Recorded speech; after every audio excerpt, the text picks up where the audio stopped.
Hai, saya Otnil, saya dari Virbi Lover. Pada kesempatan kali ini, saya ingin menjelaskan tentang tahapan-tahapan penanganan perkara di persidangan perceraian.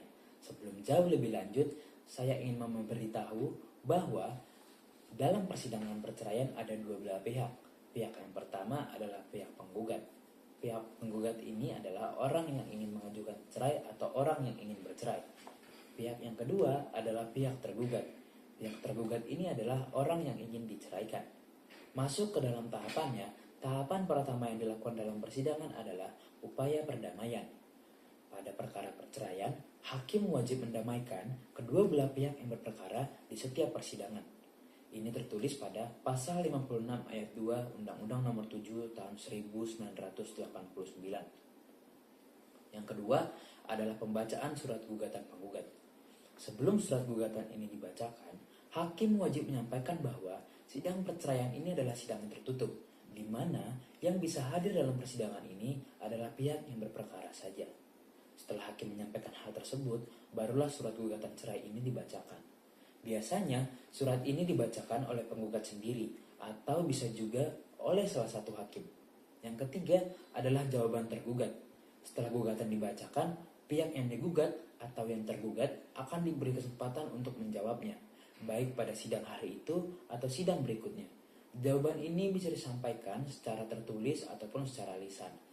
Pada tahap ini, tergugat juga bisa mengajukan eksepsi, yakni keberatan atau alasan untuk menanggapi gugatan yang diajukan, ataupun bisa mengajukan rekonvensi, yaitu gugatan balik terhadap penggugat. Yang keempat adalah jawaban penggugat. Setelah tergugat atau yang digugat menyampaikan jawabannya, kemudian si penggugat diberi kesempatan untuk menjawabnya sesuai dengan pendapat penggugat. Pada tahap ini, mungkin penggugat tetap mempertahankan gugatannya atau bisa pula merubah sikap dengan membenarkan jawaban atau bantahan tergugat. Yang kelima adalah tanggapan tergugat. Setelah penggugat menyampaikan jawabannya, kemudian tergugat diberi kesempatan untuk menanggapinya atau menyampaikan dupliknya atau jawaban dari pernyataan dari penggugat.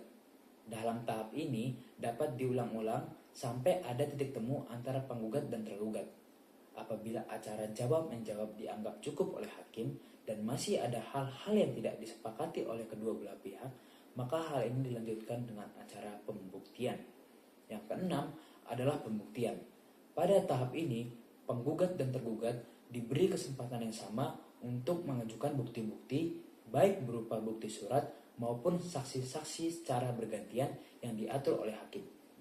Yang ketujuh, kesimpulan para pihak. Pada tahap ini, baik penggugat maupun tergugat diberi kesempatan yang sama untuk mengajukan pendapat akhir yang merupakan kesimpulan hasil pemeriksaan selama sidang berlangsung menurut pandangan masing-masing. Kesimpulan yang disampaikan ini dapat berupa lisan ataupun dapat pula secara tertulis.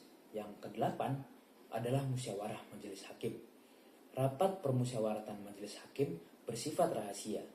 Dalam rapat ini, semua hakim menyampaikan pertimbangannya atau pendapatnya baik secara lisan maupun tertulis. Yang kesembilan adalah putusan hakim. Setelah selesainya musyawarah majelis hakim, pada tahap ini dibacakan putusan majelis hakim. Setelah dibacakan putusan tersebut, penggugat dan tergugat berhak mengajukan upaya hukum banding dalam tenggang waktu 14 hari setelah putusan itu diucapkan. Apabila penggugat atau tergugat tidak hadir dalam pembacaan putusan tersebut, maka jurusita pengadilan agama akan menyampaikan isi atau amar putusan itu kepada pihak yang tidak hadir, dan putusan baru berkekuatan hukum tetap selama 14 hari diterima oleh pihak yang tidak hadir itu. Sekian dari saya. Apabila Anda ingin berkonsultasi lebih lanjut, bisa mengunjungi www.virbilover.com. Terima kasih.